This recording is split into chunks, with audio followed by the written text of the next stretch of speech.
Y por eso tenemos aquí a los representantes de las 3 organizaciones finalistas en la categoría de Mejor Entidad. A vuestra derecha está Marta Cantero Díaz, gerente de Palladio Arte. En el medio de la mesa, Rebeca Martín, socia fundadora de Un Punto Curioso. Y a vuestra izquierda, Alfredo Puente, curador, Fundación Cerezales, Antonino y Cinia. Antes de empezar con esa charla, vamos a ver un pequeño vídeo que les hemos pedido que nos envíen para poder conocerlos un poquito mejor.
Hola a todos, soy Rebeca, la mitad de Un Punto Curioso, y lo primero quería agradecer el habernos convertido en finalistas de la primera edición de los Premios de Gestión Cultural de Castilla y León. Soraya y yo llevamos desde el año 2013 promoviendo la lectura y la creatividad desde Un Punto Curioso, y para nosotras como emprendedoras, como mujeres, como jóvenes, como salmantinas, para nosotras esto es un auténtico orgullo. Llevamos defendiendo más de 5 años que la lectura es una manifestación social, educativa y también cultural. Y por eso sacamos los cuentos a la calle, trabajamos con instituciones públicas y también privadas. Y no solo en Salamanca, sino a nivel de Castilla y León, del territorio nacional, incluso internacionalmente hemos establecido lazos de colaboración con Chile. Creemos en nuestro trabajo, nos parece que la lectura es una llave de acceso a ser más críticos, más libres, a comunicarnos mejor y entender al otro y entendernos también a nosotros mismos. Por eso defendemos su valor, lo hacemos con mucha ilusión y con mucha pasión, pero también con mucho trabajo por detrás.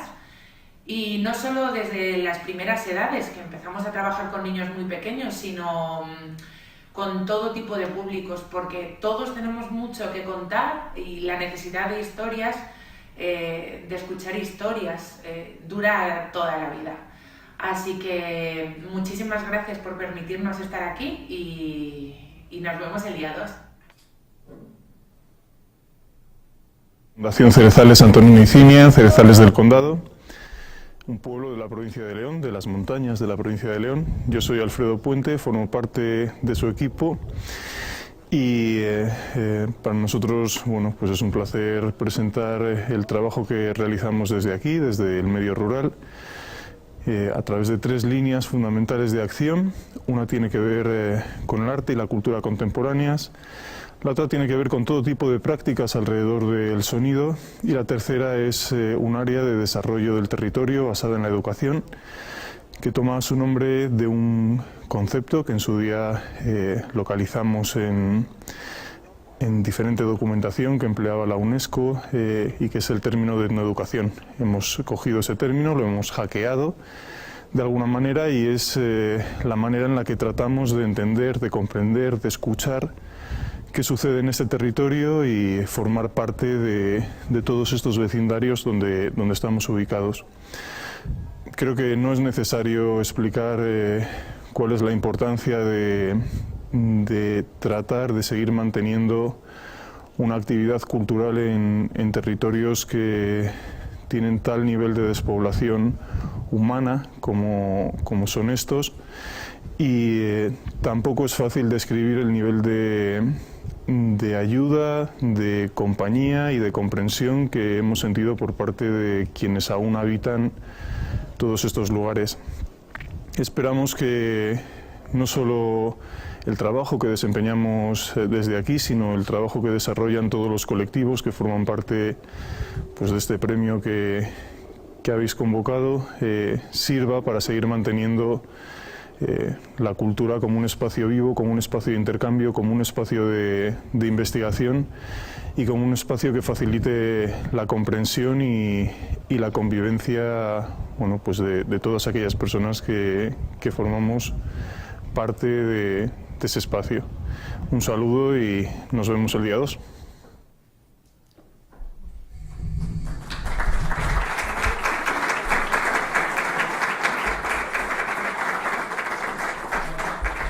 Bueno, pues después de este vídeo introductorio ya os conocemos un poquito mejor, pero ahora vamos a escucharos. Yo voy a ir lanzándoos algunas preguntas. La idea es que sea algo abierto, un debate, yo creo que es lo interesante. Entonces, si en cualquier momento a alguno se le ocurre alguna pregunta, algún comentario, quiere decir cualquier cosa, pues puede levantar la mano y una de nuestras compañeras acercará un micrófono para que podamos escuchar el comentario. Entonces, si os parece, bueno, aunque ya os habéis presentado, pero bueno, vamos a escucharos. Me gustaría que dierais 3 pinceladas cada uno de qué es vuestro proyecto, cuándo surgió, dónde y cuáles son los objetivos principales. Si te parece, empiezas tú. Compartimos micro. Buenas tardes a todo el mundo y la verdad es que es un placer ver tantas caras en una comunidad tan descomunalmente grande como es esta, ¿no? Donde a veces las infraestructuras que deberían ayudarnos a conocernos, a vernos más, pues no lo facilitan tanto y, sin embargo, un acto como el de hoy pues ayuda a todo ello. Yo soy Alfredo Puente, formo parte del equipo de la Fundación Cerezales Antonino y Cinia, que es una institución cultural que acaba de cumplir 10 años y que está en un pueblo bastante pequeño, con permiso de su alcalde, que hoy está aquí acompañándonos, de la provincia de León. Digo bastante pequeño en población humana, como decía antes en el vídeo, porque residen en Cerezales aproximadamente 2 docenas de personas durante todo el año, y allí trabajamos un equipo de unas 11 personas en un proyecto que tiene 3 vías fundamentales de acción, como recordaba ahí, que tienen que ver con la cultura y el arte contemporáneo, con el sonido, en un rango muy amplio de actividad, y con el desarrollo, la consolidación, el respeto al territorio dentro de un área que nosotros hemos llamado etnoeducación. Me encantaría que a lo largo de los próximos minutos tengamos tiempo para hablar y para conocer también desde dónde venís muchos y muchas de vosotros.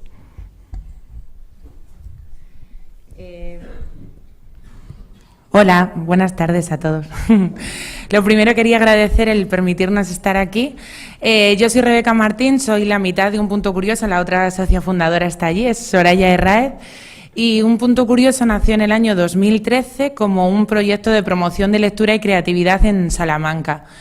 Nuestra intención era contagiar nuestra pasión absoluta por los libros y por promover la lectura con público infantil, juvenil, familiar, con todo tipo de públicos. Y aunque surgió como algo que nos apasionaba y que no sabíamos dónde iba a llegar, resulta que han pasado 5 años y estamos aquí. Para nosotras esto es muy emocionante, nos llena de verdad de orgullo y nos hace creer que estamos haciendo algo bien, que el libro tiene potencial, que tenemos que fijarnos en la lectura como una vía de comunicación imprescindible Y bueno, nuestra forma de trabajar es un poco curiosa, valga la redundancia, porque no es que nos centremos en el libro, empezamos siempre desde la palabra, recordando un poco lo importante que es comunicarse y sobre todo jugamos con la palabra, la oralidad más primitiva y la palabra que nos han transmitido los abuelos, ese folclore que no deberíamos perder nunca y que nos ayuda a tener raíces. Y luego la vamos trabajando a través de los libros, vamos viendo cómo se mezcla con la música, que también tiene que ver con la emoción, y le metemos muchísima creatividad, porque en el mundo en el que vivimos ahora, que es muy cambiante, o eres creativo o si no estás repitiendo constantemente lo mismo. Y a partir de ahí utilizamos también muchísimo la tecnología porque es una herramienta a nuestro alcance.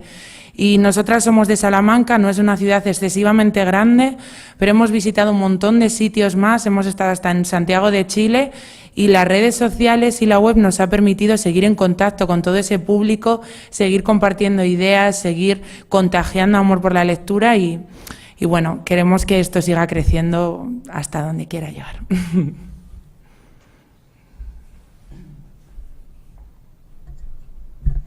Buenas tardes y gracias también por habernos hecho estar aquí, por estar vosotros aquí para escuchar estos proyectos. Mi nombre es Marta Cantero, soy gerente de Asociación Palladio Arte, compañía de teatro Palladio, y bueno, llevamos 23 años trabajando, de lo que me siento ya orgullosísima, por eso no es fácil decirlo en estos tiempos. Y a lo largo de estos 23 años tenemos, como habéis visto en la proyección, unos proyectos básicos principales, que son el Centro Especial de Empleo, a través del cual profesionalizamos la compañía de teatro, que es el segundo de nuestros proyectos principales. Tenemos una escuela de teatro donde formamos a actores con y sin discapacidad, que luego podrán formar parte de la compañía de teatro. Organizamos desde el año 2006 un festival internacional. ¿Y cuál es nuestro objetivo? Y ha sido nuestro objetivo desde esos inicios de Palladio Arte. Primero decir que en el año en que nosotros surgimos, en el año 96, surgen otras iniciativas en este sentido en este país. No existía prácticamente nada, posiblemente lo único era el psicoballet de Maite León, que apostaba por el arte y la cultura realizada por personas con diversidad, me gusta decir, más que discapacidad. Ahora mismo Palladio se puede considerar un referente nacional e internacional del teatro realizado por personas con diversidad. Trabajamos dentro del territorio nacional, trabajamos fuera. Y bueno, para nosotros sí que ha sido también una sorpresa el llegar a finalistas en estos premios, ¿no? Yo también caras conocidas dentro del mundo de la cultura y sí me gustaría señalar, el objetivo de Palladio Arte nunca ha sido un objetivo social. En nuestros estatutos está como fin primordial la integración social y laboral de personas con diversidad a través de las artes y nosotros en concreto lo que más trabajamos es el teatro. Pinceladas a grandes rasgos. Gracias. Muchas gracias, Marta. Continuamos contigo, si te parece. ¿Cuál es el principal reto al que consideras que se tiene que enfrentar vuestra entidad? Pues no lo dudo absolutamente nada. Nuestro principal reto es que... Fijar cómo lo voy a explicar, quizás es un poco complicado. Nosotros no competimos en igualdad de oportunidades o de condiciones con respecto a otras compañías. Primero, porque creo, y es en el mundo en el que me muevo, que todavía sigue existiendo muchos prejuicios acerca del trabajo que realizamos nosotros u otras entidades que trabajan en lo mismo que nosotros. Y en segundo lugar, porque la población con la que trabajamos, y no es sacar una cuestión social, es sacar una realidad, no podemos trabajar igual con ellos. Estamos hablando de personas con diversidad intelectual en el que el planteamiento para un montaje es diferente que el que se realiza para un montaje que realiza cualquier otra compañía. De hecho, y voy a poner un ejemplo, simplemente nosotros tenemos una actriz que va en silla de ruedas, solamente el hecho de salir a hacer una gira o hacer un bolo nos supone que tenemos que llevar a una persona de apoyo para ella. Eso no lo vive cualquier otra compañía. Entonces, para mí siempre ha habido una dualidad y un intento de lucha en hacer ver que sí, somos como cualquier otra compañía, pero que tenemos una serie de características que tampoco nos hacen iguales a otras compañías, principalmente.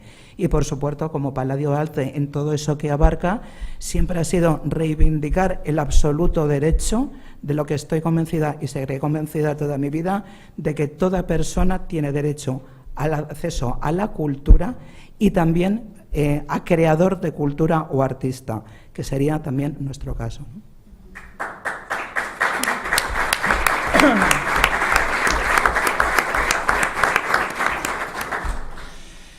Pues el nuestro tiene mucho que ver con devolverle un poco al libro y a la lectura el valor que creemos que se merece y que la gente maneje una concepción que va mucho más allá de descifrar textos escritos y que tiene que ver con ser más libre, con conocer otras historias para entender mejor la tuya y conocer otras realidades sin necesidad de viajar.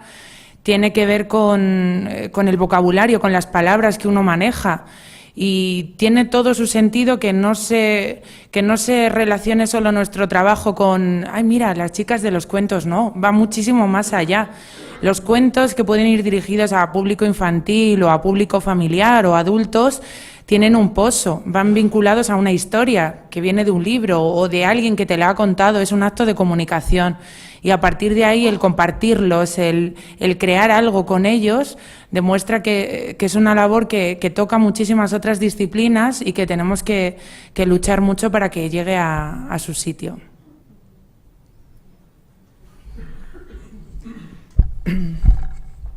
Bueno, yo creo que si preguntáis a cada uno de mis compañeros, pues seguramente os diría que retos distintos, ¿no? Porque vivimos la Fundación de una manera diversa y yo tengo la impresión de que uno de nuestros retos fundamentales, no sé si el principal, es ser capaces de evolucionar en los próximos años, tal y como hemos evolucionado hasta ahora, para seguir siendo capaces de vivir en un tipo de vecindario que ahora está muy en boga y aparece más que nunca en los medios, ligado a todas esas cuestiones que tienen que ver con la despoblación, con lo que significa vivir en un lugar que tiene 9,2 habitantes por kilómetro cuadrado, ¿no? Pero que nosotros no lo sentimos como algo que signifique autocensura o una limitación de nuestras perspectivas desde el trabajo que desarrollamos. Al contrario, o sea,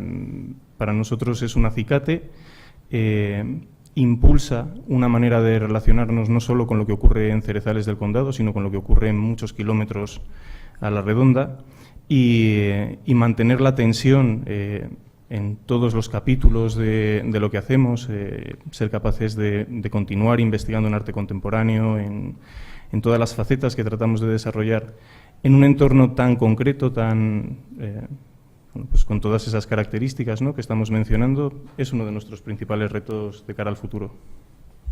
¿Y de qué elementos sentís más orgullosos dentro de vuestra organización, de vuestra...? Yo me siento muy orgullosa de lo que, bueno, lo primero que he dicho, de llevar 23 años sobreviviendo en muchas ocasiones en un mundo que no es que hay que pelear mucho, ¿no?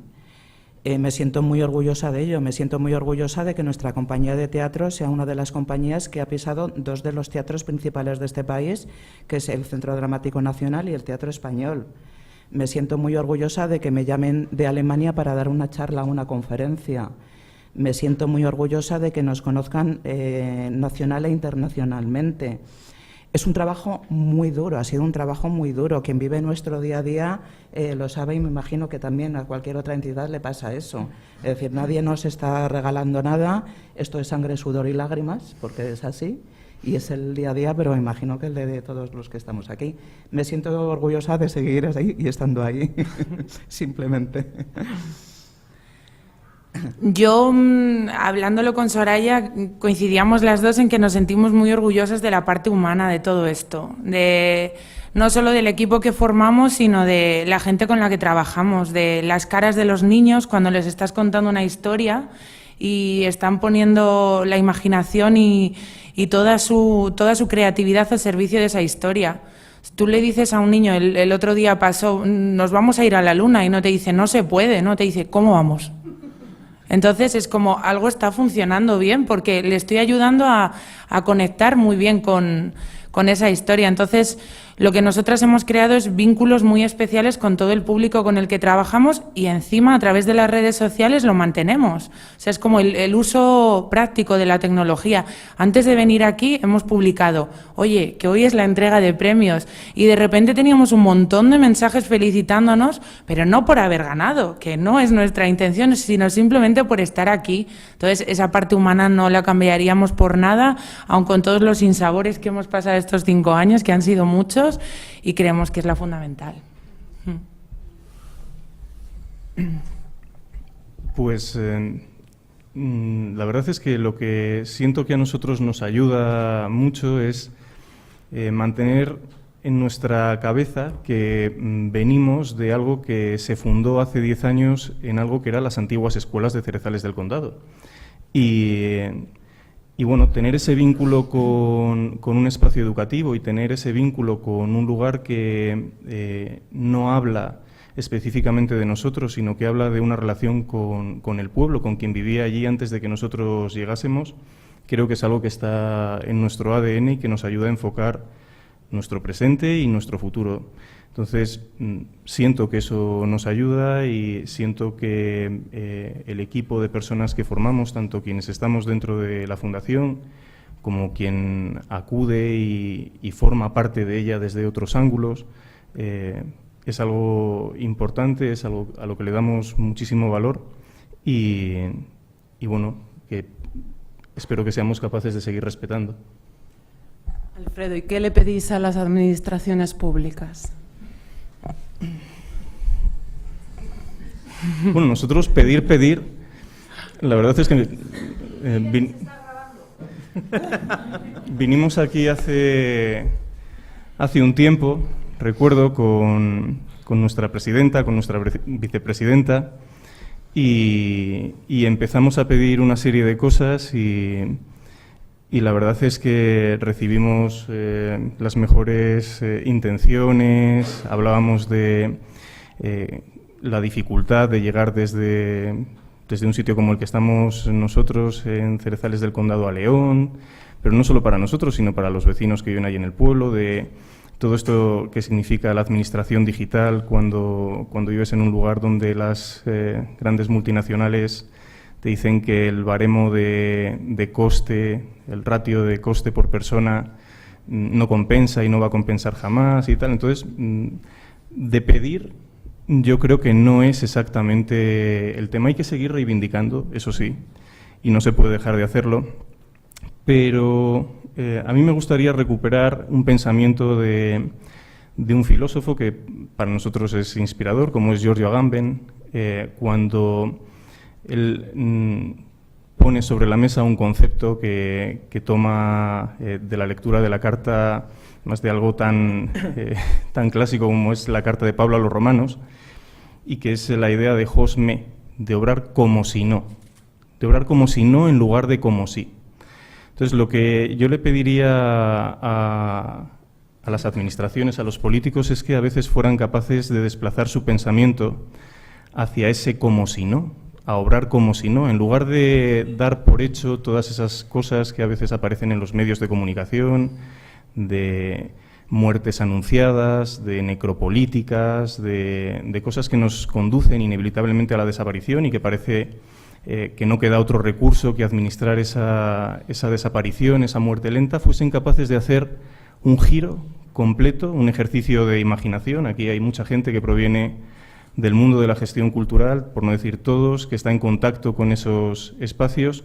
Y yo creo que cuando más cuesta ocupar esos espacios de la realpolitik, de la política dada, de donde no se puede transformar nada, porque simplemente el curso de la realidad parece que lo apelmaza todo, es necesario encontrar otros políticos, otras administraciones que sean capaces de colocarse en ese como si no, en pensar que se puede seguir evolucionando, existiendo, transformando espacios desde la cultura, dejándose ocupar por lo que la cultura puede proponer y sintiéndose cerca a todo eso para ser capaces de enfocar otro tipo de políticas públicas y de todo aquello que nos afecta, ¿no?, de manera común.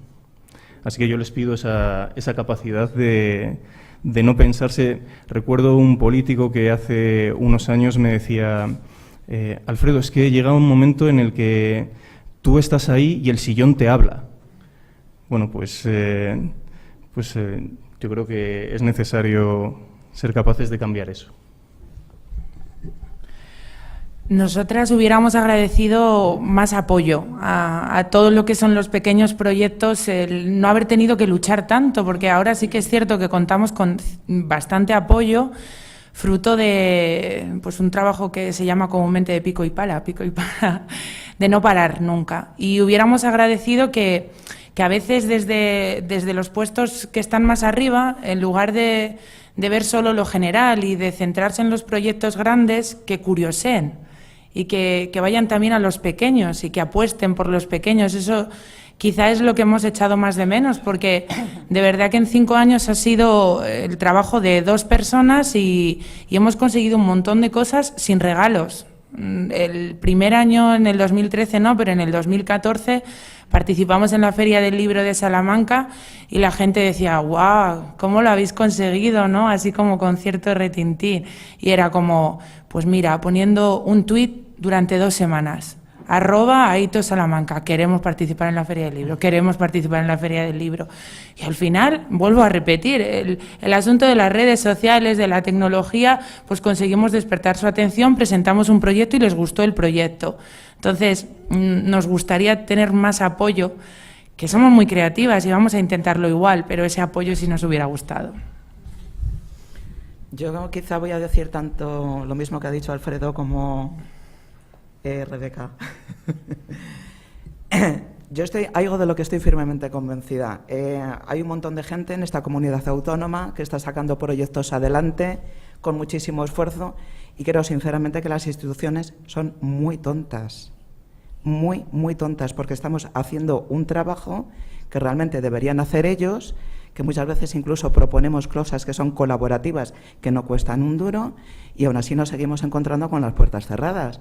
Entonces, no sé, a lo mejor lo que necesitan las instituciones es tener de verdad gestores culturales con los ojos abiertos y que vean un poco más de lo que hay a su alrededor, ¿no? Quizás simplemente incluso con ese apoyo de verdad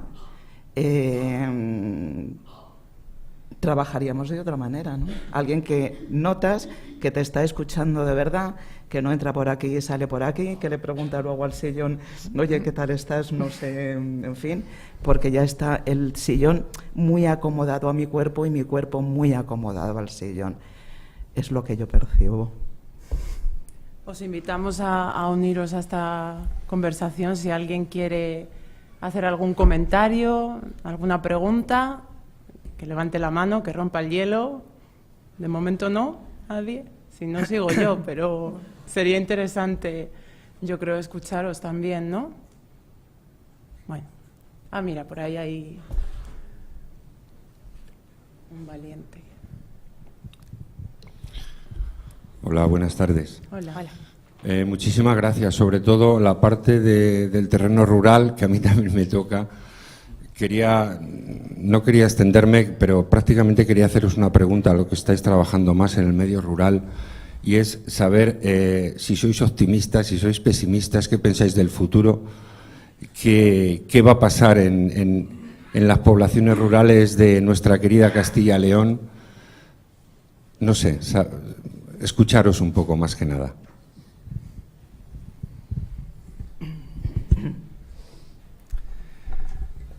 Pues la verdad es que no sé desde dónde contestarte. No sé si es desde el optimismo, si es desde el pesimismo.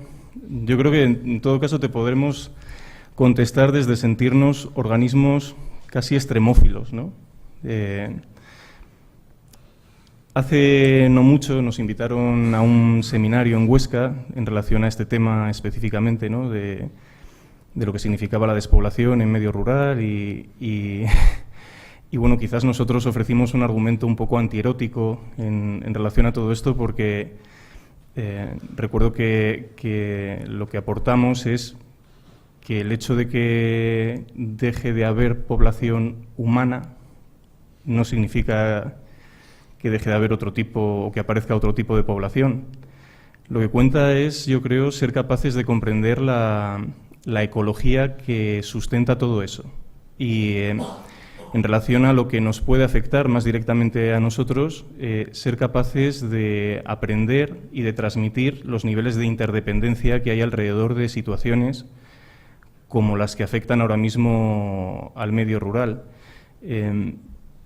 No sé si el futuro pasa por esa idea que ahora se desliza tanto en los medios de el fenómeno neorrural y que todos nos vayamos a una especie de suburbanizaciones o ecos del tipo de espacios que vivimos en las ciudades, pero en el campo, porque hay un paisaje detrás con el que nos podremos hacer unas fotos y salir en los selfies súper genial y tener miles de seguidores en Instagram mientras seguimos dando clics y se conecta o se calienta algo en otra parte del mundo. Yo creo que el sentido de habitar hoy en el medio rural es que puedes participar de una manera muy directa de ese tipo de mecanismos y comprenderlos en primer término y de una manera que a lo mejor el ruido de lo que hay en la ciudad lo camufla mucho más. Si el futuro pasa porque haya mucha más gente en el medio rural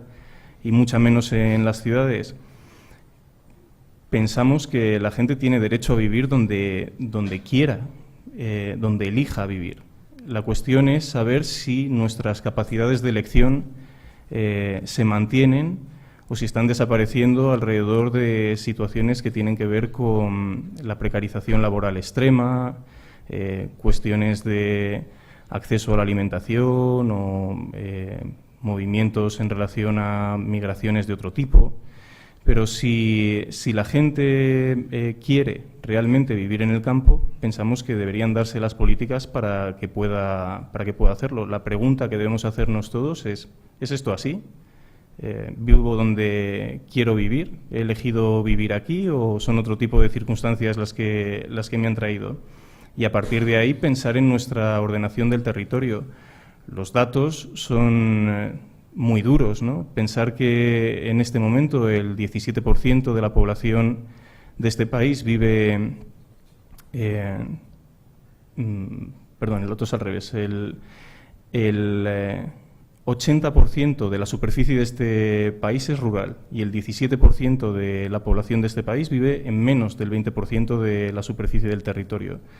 Tenemos una ley de medios rurales que sitúa en el mismo arco a una población como San Lorenzo del Escorial de 30.000 habitantes y a una población como Cerezales del Condado de 21 habitantes. Y las dos, a efectos de la administración y legales, son medio rural, ¿no? Bueno, yo creo que el desfase que hay a la hora de interpretar todo ese tipo de cuestiones es evidente. Los perjudicados... pues creo que no hace falta que os describa quiénes son. Y seguro que no hay nadie en esta sala que no tenga familia o que directamente haya tenido que vivir la situación de marcharse de Castilla y León por no poder seguir trabajando aquí o por no poder vivir aquí, que ha regresado u otros no han regresado. En la Universidad de León, cuando yo comencé a estudiar Historia del Arte, nos matriculamos 127 personas en primero de Historia del Arte. El año pasado tuvieron dificultades para sacar el curso de Historia del Arte y en Historia 3/4 partes de lo mismo. Y no son gente que haya retornado al medio rural, son gente que se ha ido a las ciudades. Bueno, todo esto son pinceladas para indicaros que la situación es muy compleja, que el optimismo no creo que pase necesariamente por el hecho de que nos empecemos a encontrar núcleos rurales de 50.000 personas en toda Castilla y León. Tiene que haber un equilibrio, el balance está en otros lugares y yo creo que necesitamos empaparnos un poco todos de la complejidad que hay tras todo eso, y eso es en lo que nosotros estamos investigando. si alguien más, seguro que hay más gente cuyo trabajo parte del medio rural, si alguien quiere hacer su comentario también, es el momento, está invitado, si no, continuamos. Habéis dicho, ¿no?, que habéis trabajado fuera de Castilla y León, incluso fuera de España. ¿Habéis visto algún elemento en esos lugares fuera de nuestra comunidad y habéis pensado, esto qué bueno, ¿por qué no lo tenemos aquí con nosotros? Yo personalmente, desde nuestra experiencia, nos hemos encontrado con casos muy, muy distintos. O sea, en Santiago de Chile, por ejemplo, no solo estuvimos allí en la capital, sino que visitamos territorios muy pequeños. Estuvimos en Cunco, en Temuco, estuvimos incluso luego en Chiloé, y cada uno tiene una peculiaridad. Entonces, no me aventuraría a decir esto es lo que necesitamos. Creo que necesitamos gente que esté muy cualificada para hacer su trabajo, que es lo fundamental. Y hay algo que siempre se olvida, que es que además de la formación tiene que haber un vínculo humano, casi, que te guste.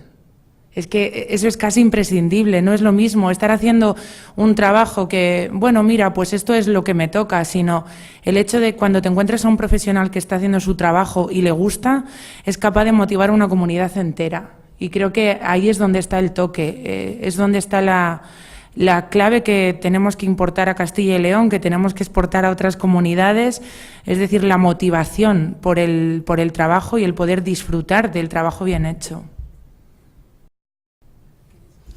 Quizá en nuestro caso, una de las cosas que yo perciba que sí que hay una gran diferencia, pero no solamente en Castilla y León, sino a nivel nacional con el resto de Europa, es que yo creo que en el resto de Europa se han desligado desde hace muchísimos años de ese tratamiento paternalista con respecto al arte y la diversidad.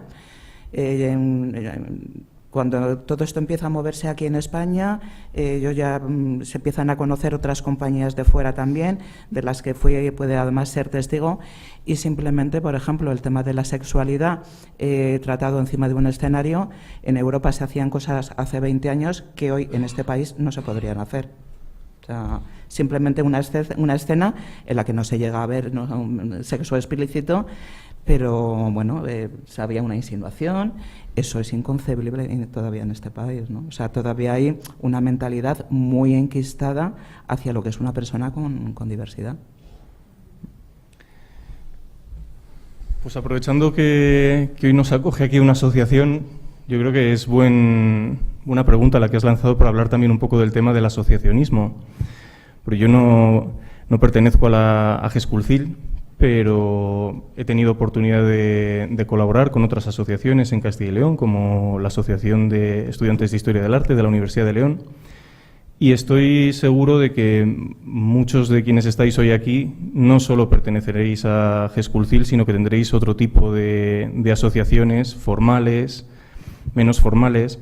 Y algo de lo que he podido aprender cuando he estado fuera de España, cuando he podido conocer otro tipo de lugares, otras instituciones, otros marcos y otros contextos para el trabajo cultural, me he dado cuenta de que hay un salto bastante interesante entre cómo se percibe el asociacionismo fuera, muy libre de complejos, muy poco gregario, y la forma de interpretar el asociacionismo muchas veces que tenemos en este país, que es de carácter profundamente instrumental y al servicio casi de una situación de no molestar demasiado, de administrar esos residuos, ¿no?, que a veces a la administración pública le causa cierto sarpullido gestionar, ¿no?, y que son los que derivan hacia este tipo de colectivos. Desde aquí reivindicaría ser capaces de tener un aprendizaje de lo que eso significa, de no doblegarnos, de saber que dentro de esa idea que antes os comentaba, y que seguro que compartimos con vosotros, de sabernos organismos extremófilos, reivindicar que asociarse, que en el fondo es una manera de reconocernos y de reconocer nuestra interdependencia, es lo necesario y el resto es lo contingente. Y si somos capaces de darle la vuelta a esa situación, acciones y profesiones y tareas como las que están asociadas a la gestión cultural empezarán a cobrar la verdadera dimensión que siempre tienen en los eslóganes, pero que nunca tienen en la realidad. Entonces, ese aprendizaje para mí es algo muy a reivindicar. Creo que teníamos una pregunta por allí. Gracias, Noemí. Bueno, gracias a todas por estar aquí, vosotras personalmente, a vuestro proyecto, a vuestro trabajo. Quizás arrancando un poquito de esto último que dices, si contingente o necesario, quería plantearos a vosotras tres y también abierto, ¿no? Porque creo que siempre es una linde muy, muy fina. Varios aspectos que se puede reclamar al ámbito de la administración o de la visibilización o del uso del consumo para el ser humano de vuestro trabajo, si en el lado de lo cultural o en el lado de lo social educativo, ¿no? Es una historia en la que considero yo, desde mi trayectoria también como creador artístico y ahora como responsable del FETAL, de Hurones de Castro Ponce, un festival también en una población pequeña, cuando estás trabajando por o con un proyecto cultural o por un proyecto humano o social, ¿no? Creo que vuestra línea, yo creo que hay una consecuencia, ¿no? Se hace en normativas, en leyes, a la hora de valorar la persona que voy a ver teatro o voy a ver, ¿qué voy a ver? ¿Por qué no voy a poder poner, por qué voy a tener que encasillar? Quizás igual me pongo del lado de Palladio, porque voy a tener que encasillar un trabajo en lo social y en los días de Día Internacional de no sé qué, cuando estoy realizando algo con un hecho artístico o algo cultural, ¿no? Eso se da constantemente, ¿no? Entonces, y se desenmarca, ¿no? Cómo se ha enmarcado, y quizás igual como responsables, las personas responsables de programación o de artes escénicas o programación de museología o de... Que cómo colocan, ¿no? Lo artístico y luego lo social, lo de asociación, yo creo que es ¿cómo lo veis, no? No sé, esa línea, ¿no? Siempre de lo social o cultural, que se nos da muy bien, que considero que desde la administración, desde los responsables, las personas responsables de la programación, se les da muy bien de separar y también de no poder hacer ver a la población el gran campo que hay, o sea, lo que no debería de ser no debería haber tanta diferencia, ¿no? Para nosotros es una cuestión muy complicada, muchísimo. Yo separo internamente ambas cosas porque tenemos una compañía de teatro a la que considero profesional, aunque se nos sea muy complicado cumplir los requisitos que oficialmente consideran la profesionalidad. Y están ahí. Nuestra parte social está cubierta con la escuela de teatro porque se trabaja desde otro punto de vista, también por los alumnos que tenemos en muchas ocasiones, en el que sabemos que no podemos tener ninguna pretensión artística grande, ¿no? Sino una más terapéutica con ellos. Pero de cara a circuitos, programadores y demás, creo que hace falta todavía un trabajo con el que yo no estoy de acuerdo, pero que creo que sí que es necesario ese trabajo. Y esto está hablado también incluso con la organización de una mirada diferente en el Centro Dramático Nacional. ¿Por qué? Porque creemos que aún es necesario poder abrir determinados espacios todavía con una etiqueta, porque al público hay que trabajárselo, porque a los programadores hay que trabajárselos y tienen que conocer el producto para que luego puedan comprarlo. Y si no es a través de esos medios, nos resulta muy difícil, porque cuando un programador ve una de esas maravillosas fotografías que han aparecido al principio, no lo sé, a lo mejor me equivoco. ¿Qué es lo primero que va a pensar? Porque yo no narro la sinopsis del espectáculo, simplemente digo lo que es la compañía, que es una compañía de teatro que llevamos trabajando 23 años, que realizamos arte contemporáneo, en la gran mayoría de las ocasiones, tal y tal. Pero cuando un programador ve esa fotografía, pregunto, ¿qué es lo primero que piensa? Yo no lo estoy vendiendo por la parte social, pero sí que creo que todavía son necesarios determinados ámbitos específicos con los que no estoy de acuerdo para que podamos mostrar ese trabajo. Ojalá Manuel nos programe para Ciudad Rodrigo, sin etiquetas. Ojalá, en eso estamos. Ojalá podamos estar en el Centro Dramático Nacional sin etiquetas y ojalá podamos entrar en la red de teatro de cualquier comunidad autónoma de este país sin etiquetas. Pero al hilo de también lo que decía Alfredo y decíamos aquí, tampoco, como hay un cliché en el que se cierra para todo el mundo, creo que no se contemplan circunstancias especiales. Y de ahí sí tiro de lo social.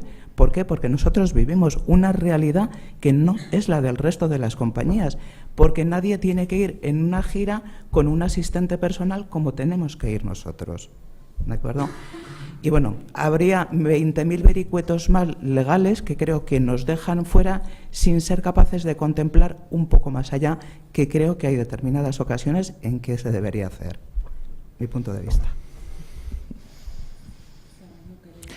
Yo, desde nuestra experiencia, os diré que no creemos en esas etiquetas, no hemos creído nunca desde el inicio y creemos de verdad en el potencial de la lectura y hemos trabajado pues haciendo visitas guiadas a museos para construir significados con historias, con álbumes ilustrados. Y uno de los proyectos de los que nos sentimos más orgullosas es Punto Capaz. Es un proyecto que impulsado desde la Biblioteca de Villamayor por el bibliotecario Manuel y se trabaja con personas con diversidad del Colegio El Camino de Aspace, que son vecinos en Villamayor. Y nosotras somos las encargadas de mostrar el libro como un vehículo imprescindible para ellos, para descubrir el mundo, para leer la imagen, para leer la música, para interactuar, para tocar. No le pondría ninguna etiqueta. Ha podido tener un reconocimiento social, pero a nivel cultural es muy potente. Entonces, siempre hemos apostado por mezclar un poco. Somos fruto de una generación que ya va mezclando así. Intentamos un poco que se vayan perdiendo desde nuestro trabajo, desde nuestro perfil humilde, pero intentamos que se vayan perdiendo.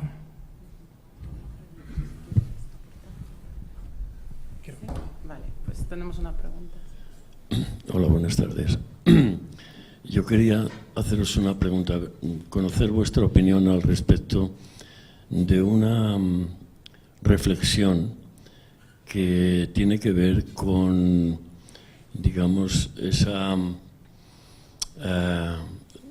actitud de las administraciones a la hora de llenarse la boca de cultura hasta que llega la factura. ¿Qué opinión os merece? Hombre, es que nos hacéis preguntas muy comprometidas. Pero vamos, yo creo que todos los que estamos aquí pensamos exactamente lo mismo. O sea, no hay mucho más que decir. Con respecto a la diversidad, pues mira, uno que cuando cumple 50 años, de lo que estoy orgullosa también, cada vez va teniendo menos pelos en la lengua. ¿Qué se hace realmente? Colgarse medallas, muchas. ¿Hacer realmente? Pues lo sabemos todos, poco. Cuando acabo de decir, además, por ejemplo, que hay leyes que nos afectan directamente y que nos impiden entrar en determinados circuitos sin tener ningún tipo de consideración, porque a efectos prácticos hemos demostrado que somos profesionales, a efectos legales no lo sé. Pero es muy fácil también por parte del Ministerio de Cultura colgarse una medallita de que ya tiene todo hecho porque organiza anualmente unas jornadas de inclusión social. Pues mira, lo siento mucho, pero a mí las jornadas de inclusión social no me valen de mucho, más que para ver muchas caras que no conoces o seguir viendo las que ya conoces y seguir intercambiando experiencias. Pero mucho más allá tampoco, vamos, ¿sabes? Yo tengo más pelos en la lengua. Pero sí que es cierto que desde nuestra experiencia, al principio nos costaba mucho luchar por los presupuestos, por decirle, oye, nuestro trabajo vale esto, y nos costaba mucho que entendieran que valía esto. Pero siempre hemos sido muy rigurosas, ha sido un trabajo de verdad muy preparado y ahora ya no nos cuesta tanto. Es decir, ya no creemos que eso pase siempre, bueno, tiene que adaptarse a esto o tiene que... No, hay veces que cuando tú demuestras el valor, hay casos en los que sí consigues el reconocimiento y la recompensa. Nosotros, en relación a muchos de quienes estáis hoy aquí, pues somos a lo mejor un organismo más raro, ¿no? Porque nuestra pelea no es exactamente con las administraciones por un presupuesto, aunque estaríamos encantados de que alguna administración en estos 10 años que llevamos trabajando en Cerezales, además de pedirnos que hagamos el puente nuevo del pueblo, hubiera querido colaborar en algún otro tipo de actividad menos industrial o menos infraestructural. Pero somos una institución de carácter privado que además su nacimiento está ligado a esa capacidad de dos vecinos de ese pueblo de ser capaces de verse a sí mismos de otra manera, que son los Antonino y Cinia, que aparecen en el nombre de la institución y que fueron capaces de imaginarse a sí mismos viviendo en otro lugar y emprendiendo una vida distinta desde ese como si no, en lugar de aceptar el como sí al que les condenaban de vida en el medio agrario español en los años 60, ¿no? Y tomaron la decisión de emigrar y bueno, nuestra actividad es posible porque el patrimonio de estas personas está al servicio de la Fundación. Y somos raros en ese sentido porque, según nos han dicho en esta casa, aquí en la Junta de Castilla y León, menos del 4% de las instituciones de esas características de Castilla y León están constituidas de la manera en la que está la Fundación, que es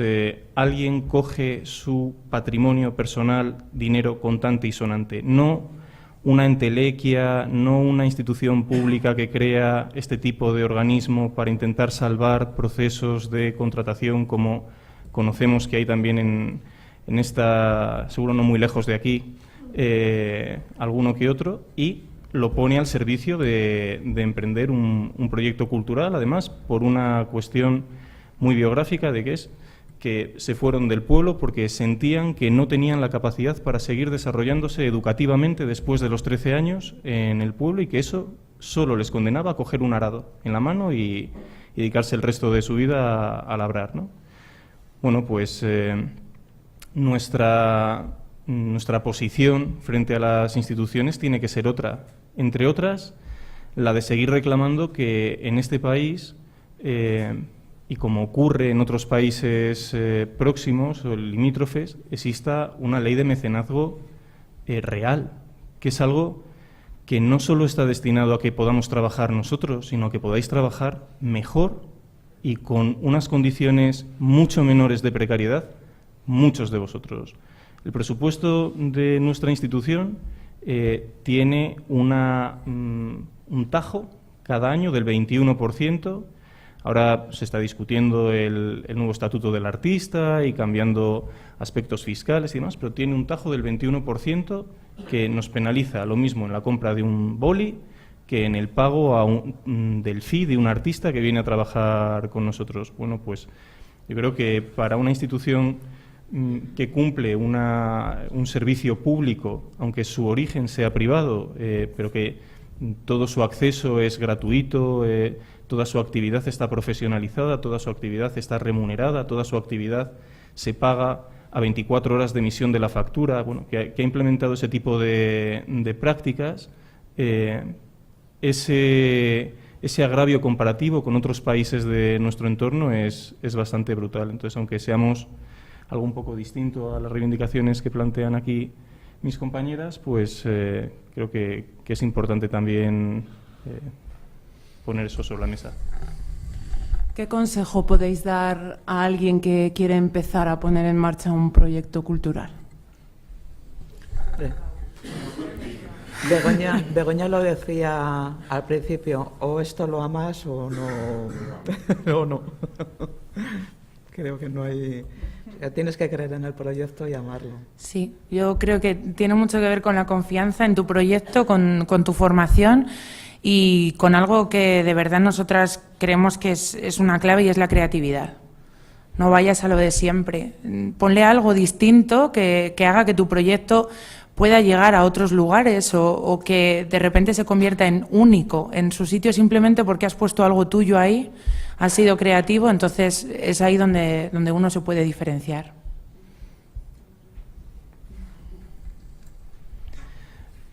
Esta pregunta tendría un carácter muy distinto si me la hubieses hecho cuando estaba en la Asociación de Estudiantes de Historia del Arte y nos tocaba hacer millones de horas en el pasillo creo que conocimos 4 o 5 concejales distintos en León y no sé qué tipo de consejo hubiera podido operar ahí, ¿no? Que es trae pantalones cómodos, lleva calzado adecuado, tráete un libro, cosas así. A hoy, yo no me atrevo a daros ningún consejo porque muchos y muchas de quienes estáis sentados hoy ahí tenéis infinita experiencia más que nosotros. Lo que sí me atrevo a ofreceros es tiempo. Nosotros, una de las cosas que echamos más en falta cuando comenzamos a trabajar, no solo en este proyecto, sino que la gente que formamos parte a día de hoy de la institución, antes habíamos tenido experiencia en otros proyectos previos, fue la total ausencia de tiempo para intentar hacer la más mínima comprensión real de aquello que estábamos intentando exponer, ¿no? Al final había una cuestión muy pragmática de qué vendes, si te lo compro me da algo, tal, y a veces los mecanismos en la cultura no son ni tan pragmáticos ni se basan tanto en criterios de rentabilidad a corto plazo.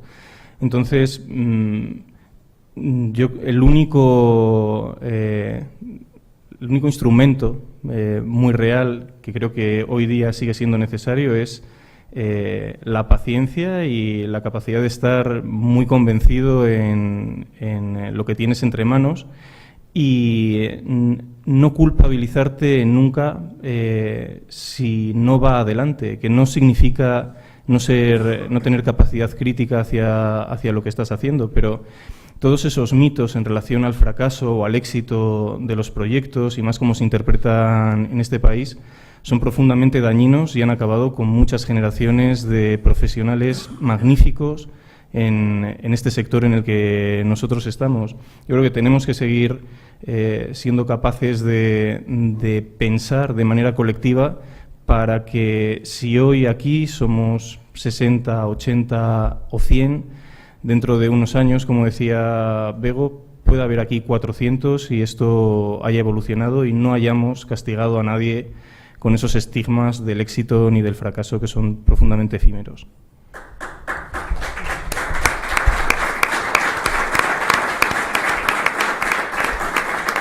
Bueno, vamos a ir cerrando este coloquio, así que si alguien quiere hacer algún comentario, si no, hago yo una última pregunta. De los errores se aprende mucho. Contadnos un error que hayáis cometido y que os haya servido para aprender.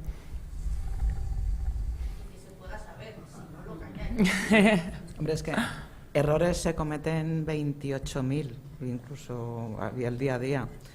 Efectivamente, lo que no hace que vuelvas a caer en el mismo error es la capacidad de aprendizaje sobre ellos. Hombre, yo creo que una de las cosas que sí que he aprendido es que se consigue lo mismo o más con miel que con hiel. Es decir no tengo pelos en la lengua, siempre desde el absoluto respeto, siempre, sin perderlo nunca. Pero quizá lo que se va aprendiendo también es que a lo mejor para llegar aquí es mejor no ir en línea recta, sino dando un poquito de rodeo. Pues el nuestro, si se puede contar, que sí tiene un poco que ver precisamente con la gestión. Hay veces que te puede la pasión por lo que haces y hay partes imprescindibles que no pueden faltar, que es cómo gestionar eso que haces. Ni puedes dedicarle todo el día a eso porque te encanta y te apasiona, ni tienes que decir, bueno, pues esta parte no me corresponde porque mi trabajo tiene que ver con lectura, tiene que ver con cuentos, tiene que ver con narración o formación y me voy a olvidar de esta parte que tiene que ver con la economía, la contabilidad, se la dejo a otro, hay un problema y ¿de quién es el problema? Tuyo. Así que toda esa parte es que va unida. Entonces, al principio sí que es cierto que te puedes apasionar, pero que es cierto que todo eso lo tienes que cuidar.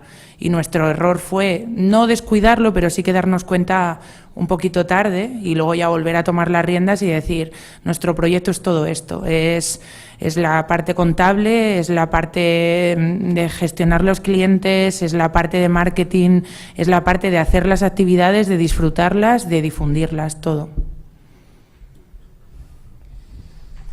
Me acuerdo con esta pregunta de una cosa que dice cada vez que llega a la Fundación una de las personas que ha colaborado en más ocasiones con nosotros en talleres, que se llama Maki, y que siempre lo primero que dice cuando entra por la puerta es «sola no puedes, con amigas sí».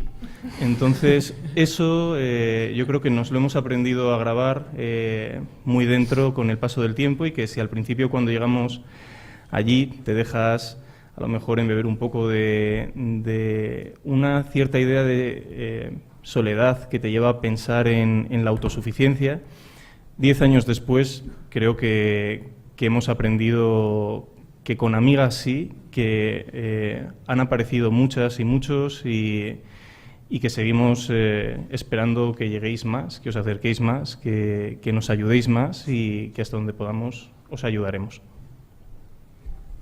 Bueno, si hay algún último comentario, alguna pregunta.